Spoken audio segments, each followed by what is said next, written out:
नमस्कार एवरीवन, कैसे हो सब लोग। उम्मीद करते हैं सब लोग स्वस्थ होंगे। यदि आप भी UPSSC का जो वैकेंसी आई हुई वीडियो में आप भी इसमें फॉर्म अप्लाई करना चाहते हैं तो ये वीडियो आपके लिए है। बहुत से कैंडिडेट ऐसे होते हैं, फॉर्म अप्लाई कर देते हैं, एग्ज़ाम भी देते हैं, तैयारी भी बहुत मेहनत से करते हैं और तैयारी करने के बाद सिलेक्ट भी हो जाते हैं, लेकिन सिलेक्शन के बाद डॉक्यूमेंट वेरिफिकेशन में उनके लिए बाहर कर दिया जाता है।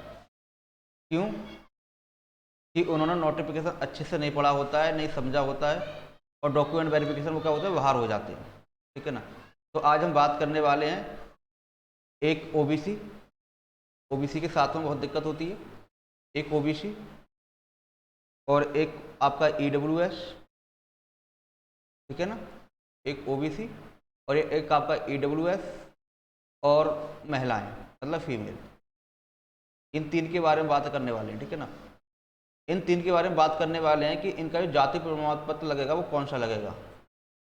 ओबीसी का जाति प्रमाण पत्र कब का होना चाहिए, ईडब्ल्यूएस का जाति प्रमाण पत्र का कब का होना चाहिए और फीमेल का जो जाति प्रमाण पत्र है, कास्ट सर्टिफिकेट है, वो आपका किसके पक्ष का होना चाहिए। जो जिन महिलाओं की शादी हो चुकी है, जिन महिलाओं की शादी हो चुकी है, उनकी जो जाति प्रमाण बनेगा वो पिता की तरफ से बनेगा या फिर आपके ससुराल की तरफ से, मतलब पति की तरफ से बनेगा।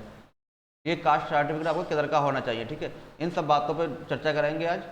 मैंने देखा है बहुत सारे बच्चे जब सिलेक्शन लेने के बाद डॉक्यूमेंट वेरिफिकेशन के लिए जाते हैं तो इन डॉक्यूमेंट्स में वो बाहर हो जाते हैं। ठीक है ना। तो आप इतनी मेहनत करने के बाद इस डॉक्यूमेंट में बाहर हो जाते हो तो बड़ा दुख होता है उस टाइम पर। ठीक है ना। तो इस चीज़ से बचने के लिए आपको क्या करना है, ये वीडियो पूरी देखनी है, इसमें हम चर्चा करेंगे सब चीज़ों पर। उसके बाद आपको कोई दिक्कत नहीं आएगी। ठीक है ना।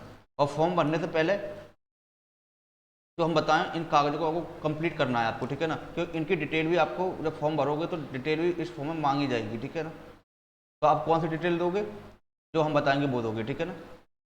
चलो तो वीडियो शुरू करते हैं इसमें। तो सबसे पहले हम बात करते हैं नोटिफिकेशन के साथ ही बात करेंगे, विद प्रूफ के ही बात करेंगे। ठीक है ना। सबसे पहले बात करते हैं महिला फीमेल के लिए कास्ट सर्टिफिकेट कौन सा होना चाहिए, किधर का लगेगा। ठीक है ना।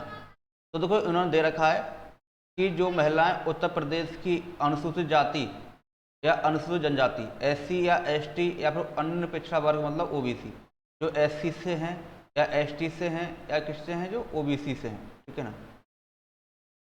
यदि वो आरक्षण चाहती हैं तो उनको जो आरक्षण मिलेगा वो कह रहे हैं, वो आरक्षण मिलेगा वो उनके पिता के पक्ष की तरफ से मिलेगा। ठीक है ना। पिता के पक्ष की तरफ। क्लियर। जिन महिलाओं की शादी हो चुकी है तो वो यदि आपको अपना कास्ट सर्टिफिकेट लगाना है वो कहाँ से लगाना है, फिर पिता के पक्ष का लगाना है। ठीक है ना। मतलब सर्टिफिकेट बनवाओगे तो कहाँ से बनाओगे, अपने गांव से जाके बनाओगे। जो जहाँ आप रहते थे, जहाँ आपका मैका है, वहाँ जाओगे आप, वहाँ की तहसील से आपका क्या बनेगा, जाति प्रमाण पत्र बनेगा, जिस पर नाम लिखा जाएगा आपके पिताजी का। जैसे आपका नाम मान लो नीरज है, नीरज है, कुछ भी है, नीरज मान लो, तो नीरज सन ऑफ आपके पिताजी का नाम होगा, ना कि आपके हस्बैंड का नाम होगा। ठीक है ना। और कौन सी तहसील से बनेगा, आपके पिता की तरफ से। ठीक है ना। क्लियर। इसमें होता क्या है, होता ही है, मान लो कोई जनरल की लड़की है, उसने शादी कर ली SC ST या OBC के साथ, तो वो चाहती है कि हम SC ST OBC का आरक्षण ले लें, तो उसकी आरक्षण नहीं मिलेगा। ठीक है। पिता की तरफ से ही मिलेगा। क्लियर। तो आपका यदि कास्ट सर्टिफिकेट बना हुआ नहीं है तो आप कास्ट सर्टिफिकेट बनवा लें। प्लस यदि आपका बना हुआ है तो आपका 3 साल से ज़्यादा पुराना नहीं होना चाहिए। क्लियर। क्लियर आया ना। 3 साल से पुराना किसके लिए नहीं होना चाहिए, उसके लिए भी बात करेंगे। ठीक है ना। यदि आप OBC से हो, SC से हो या ST से हो तो आपके लिए 3 साल पहले का यदि आपका कास्ट सर्टिफिकेट बना हुआ है तो आपको चल जाएगा। ठीक है ना। बाकी जो महिलाएं EWS की अगर कैटेगरी में आती हैं तो EWS वालों का क्या करें, उनका कब का बनेगा, तो उनके बारे में बात करते हैं अभी। ठीक है ना। अब बात करते हैं EWS के बारे में। तो देखो EWS के बारे में ये दे रखा है। तो जो लोग EWS से हैं, ठीक है ना, EWS, तो EWS का जो प्रमाण पत्र बनेगा वो कब का बनेगा। ठीक है। तो इसने देखो एक साफ साफ डेट दे रखी है कि आपका जो सर्टिफिकेट है वो 1/4/2023 से लेके 12/6/2023 के बीच का बना हुआ होना चाहिए। ठीक है ना।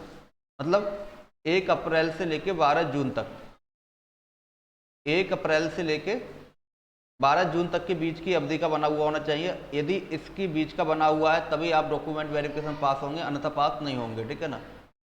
अब बताओ यदि आप 1 अप्रैल से पहले का लेके पहुंच गए या 12 के बाद का लेके पहुंच गए तो वो मान्य करेंगे, नहीं मान्य करेंगे आपको डायरेक्ट निकाल देंगे, ठीक है। तो आपका एग्जाम देने का, पास होने का कोई मतलब नहीं होगा उस समय, ठीक है। ये क्यों होता है? ये इसलिए होता है भाई कि EWS प्रमाण पत्र का हर साल बनता है, ठीक है, क्योंकि ये इनकम पे आधारित है और इनकम क्या होती है हमारी हर साल चेंज होती है, ठीक है। तो इन्होंने कहा है जो हमारी इनकम होगी वो हमारी जो वित्तीय वर्ष है 2022-23 के आधार पर होनी चाहिए। भैया कास्ट सर्टिफिकेट बनवाओगे आप तो आपको आरक्षण जो मिलेगा वो करंट ईयर का नहीं, पिछले साल लास्ट ईयर आपकी जितनी भी इनकम होगी उस इनकम के आधार पर मिलेगा, ठीक है ना। तो लास्ट ईयर की इनकम आपकी कितनी होनी चाहिए?